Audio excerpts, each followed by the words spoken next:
पूर्व विधायक के ऑफिस और गोडाउन में मिला सरकारी राहत सामग्री का भंडार। बीजेपी ने लगाया गरीबों का हक रोकने का आरोप, सियासत गर्म।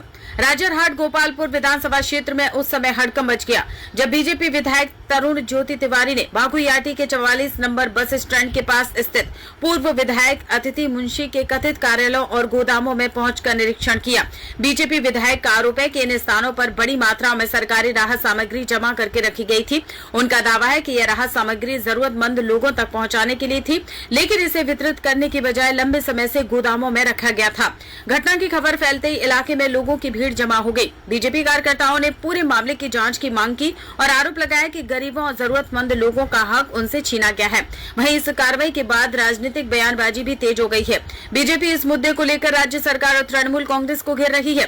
पार्टी का कहना है कि यदि राहत सामग्री वास्तव में सरकारी है तो यह जांच का विषय है, उसे आम लोगों तक क्यों नहीं पहुंचाया गया। हालांकि इस मामले में दूसरी ओर से क्या सफाई दी जाती है, इस पर भी सभी की नजर बनी हुई है। फिलहाल पूरे मामले को लेकर इलाके में चर्चा तेज है और लोग ये जानना चाहते हैं कि आखिर इतनी बड़ी मात्रा में राहत सामग्री वहां कैसे पहुंची और इतने दिनों तक क्यों रखी गई। अब देखना होगा कि प्रशासन इस मामले में क्या कदम उठाता है और जांच में क्या सच्चाई सामने आती है। আজকে আমরা ভালো বার্তা শোনাচ্ছি।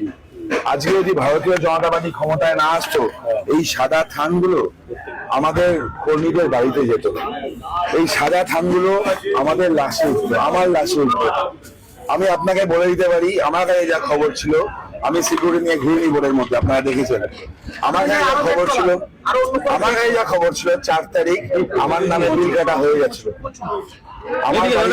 আমার বাড়িতে বোম মারার প্রস্তুতি হয়ে গেছিল, ভাঙড় থেকে লোক ঠিক হয়ে গেছিল, মানে বুলবুল করে রেখেছিল, সবই ঠিক ছিল। আমার ভরসা মানুষের উপর ছিল, আমি তাই ভাবিনি, জীবনের ভয় কোনোদিন পাইনি।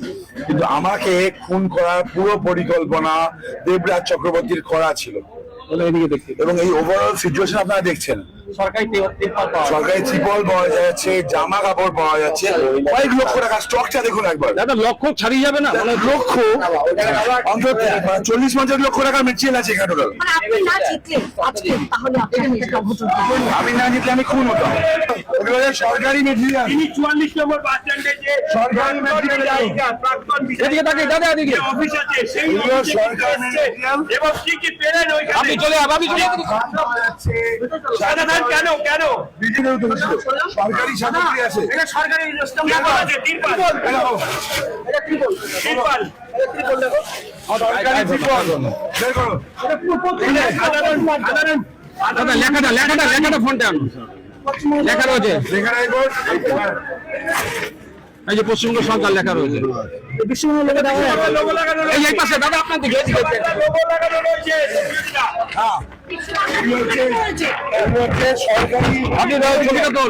সরকারি মেটেরিয়াল স্টক দেখুন আপনারা, মানে উপভোক্তারা পায়নি, উপভোক্তারা পায়নি এগুলো সরকারি ভিডিও আছে, আমাদের প্রমাণ আছে, আমি দেখাতে পারি যে প্রমাণ। এইগুলো কি জনসাধারণের